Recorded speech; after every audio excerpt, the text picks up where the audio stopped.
فكيف إذا جئنا من كل أمة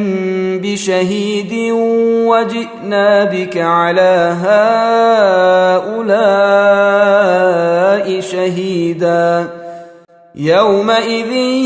يود الذين كفروا وعصوا الرسول لو تسوى بهم الأرض ولا يكتمون الله حديثا يا أيها الذين آمنوا لا تقربوا الصلاة وأنتم سكارى حتى تعلموا ما تقولون ولا جنبا إلا عابري سبيل حتى تغتسلوا وإن كنتم مرضى أو على سفر أو جاء أحد منكم من الغائط أو لامستم النساء فلم تجدوا ماء فتيمموا صعيدا طيبا فامسحوا بوجوهكم وأيديكم إن الله كان عفوا غفورا ألم تر إلى الذين أوتوا نصيبا من الكتاب يشترون الضلالة ويريدون أن تضلوا السبيل والله أعلم بأعدائكم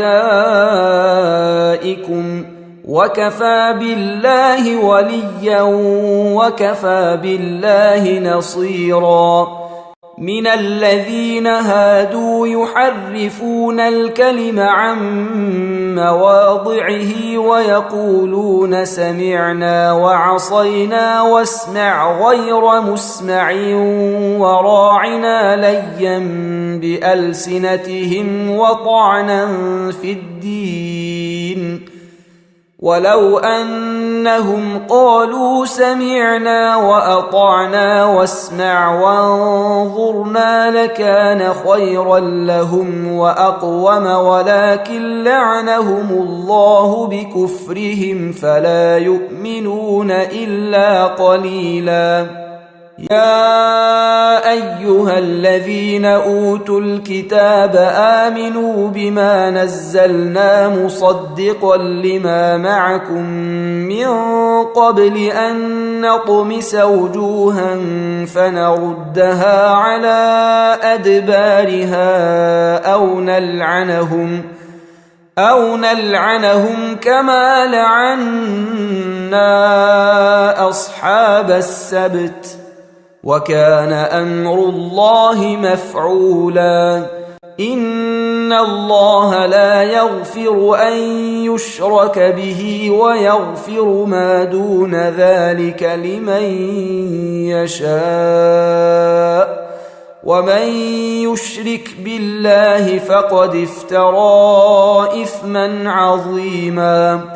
ألم تر إلى الذين يزكون أنفسهم بل الله يزكي من